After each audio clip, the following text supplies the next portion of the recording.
But let it be remembered that many such men have destroyed themselves in the end. Nature has prepared her own potions with which men may safely stimulate their minds, so they vibrate on a plane that enables them to tune in to fine and rare thoughts which come from no man knows where. No satisfactory substitute for nature's stimulants has ever been found. It's a well-known fact to psychologists that there's a very close relationship between sexual desires and spiritual urges, a fact which accounts for the peculiar behavior of people who participate in the orgies known as religious revivals, common among the primitive types. The world is ruled and the destiny of civilization is established by the human emotion. People are influenced in their actions not by reason so much as by feeling. The creative faculty of the mind is set into action entirely by emotions and not by cold reason. The most powerful of all human emotions is that of sex. There are other mind stimulants, some of which have been listed, but no one of them nor all of them combined can equal the driving power of sex. A mind stimulant is any influence which will either temporarily or permanently increase the vibrations of thought. The 10 major stimulants described are the most common resorted to. Through these sources, one may commune with infinite intelligence or enter at will the storehouse of the subconscious mind, either one's own or that of another person, a procedure which is all there is of genius. A teacher who has trained and directed the efforts of more than 30,000 salespeople made the astounding discovery that highly sexed men are the most efficient salesmen. The explanation is that the factor of personality known as personal magnetism is nothing more or less than sexual energy. Highly sexed people always have a plentiful supply of imagination and magnetism. Through cultivation and understanding, this vital force may be drawn upon and used to great advantage in the relationships between people.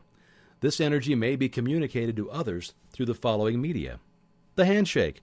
The touch of the hand indicates instantly the presence of magnetism or the lack of it. The tone of voice. Magnetism or sexual energy is the factor with which the voice may be colored or made musical and charming. Posture and carriage of the body.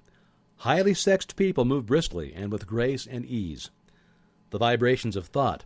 Highly sexed people mix the emotion of sex with their thoughts, or may do so at will, and in that way may influence those around them. Body adornment.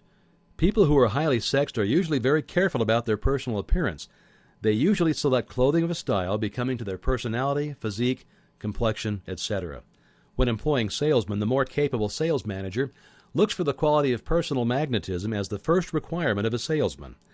People who lack sexual energy will never become enthusiastic nor inspire others with enthusiasm, and enthusiasm is one of the most important requisites in salesmanship, no matter what one is selling. The public speaker, the orator, the preacher, lawyer, or salesman who is lacking in sex energy is a flop as far as being able to influence others is concerned. Couple with this the fact that most people can be influenced only through an appeal to their emotions, and you'll understand the importance of sexual energy as a part of the salesman's native ability. Master salesmen attain the status of mastery in selling because they either consciously or unconsciously transmute the energy of sex into sales enthusiasm.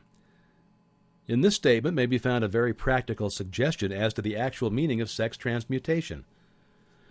The salesman who knows how to take his mind off the subject of sex and direct it in sales efforts with as much enthusiasm and determination as he would apply to its original purpose has acquired the art of sex transmutation, whether he knows it or not.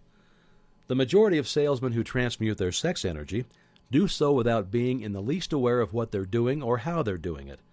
Transmutation of sexual energy calls for more willpower than the average person cares to use for this purpose. Those who find it difficult to summon willpower sufficient for transmutation may gradually acquire this ability. Though this requires willpower, the reward for the practice is more than worth the effort.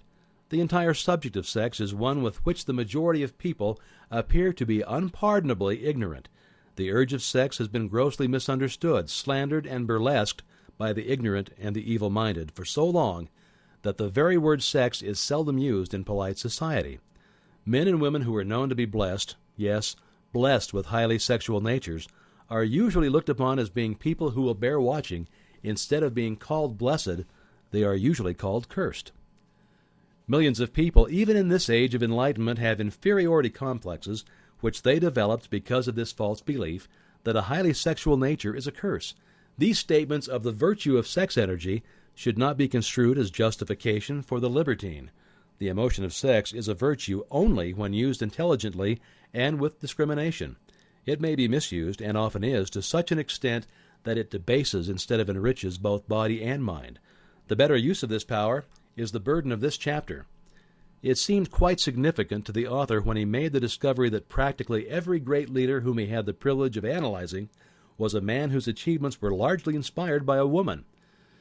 In many instances, the woman in the case was a modest, self-denying wife of whom the public had heard but little or nothing.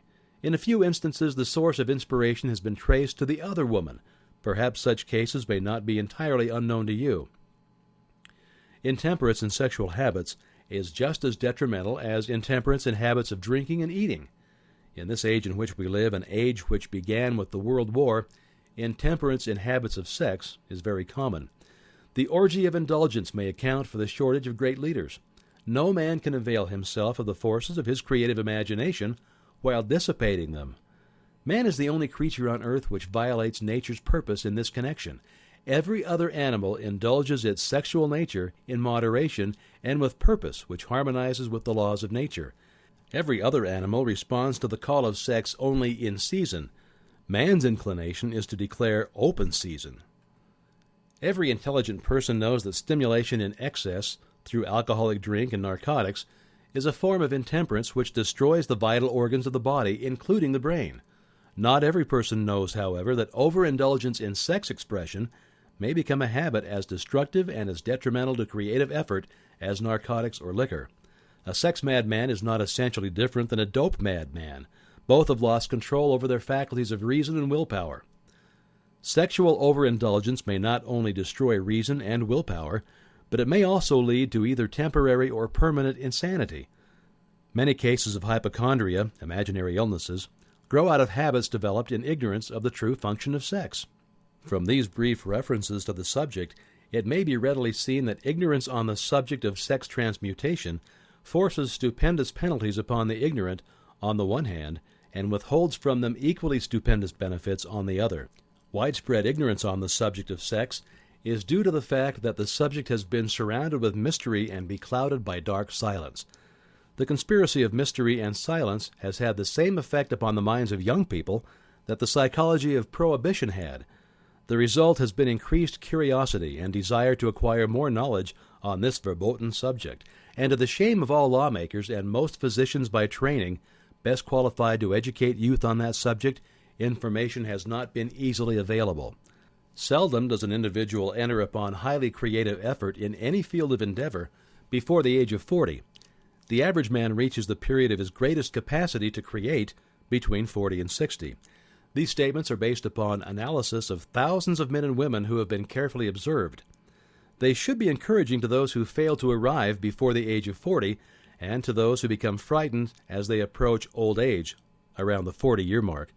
The years between 40 and 50 are, as a rule, the most fruitful. Man should approach this age not with fear and trembling, but with hope and eager anticipation. If you want evidence that most men do not begin to do their best work before the age of 40, study the records of the most successful men known to the American people, and you'll find it.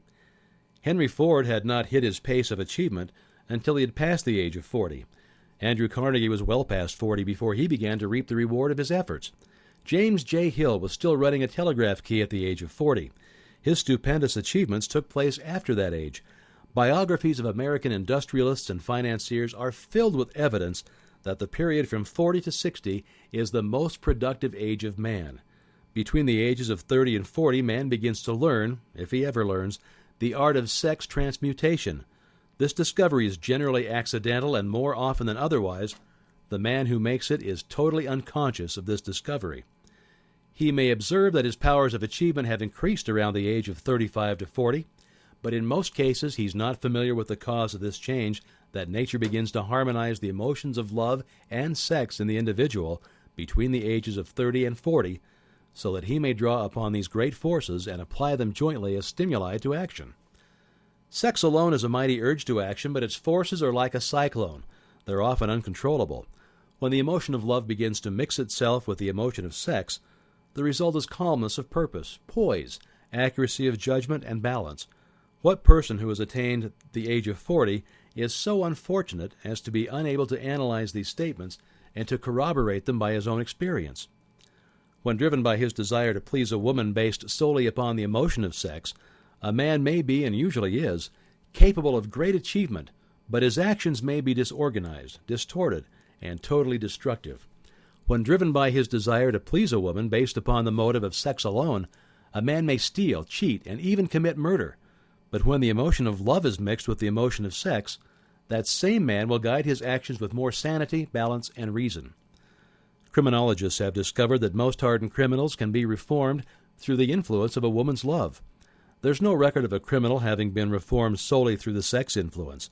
These facts are well known, but their cause is not. Reformation comes, if at all, through the heart, or the emotional side of man, not through his head or reasoning aside.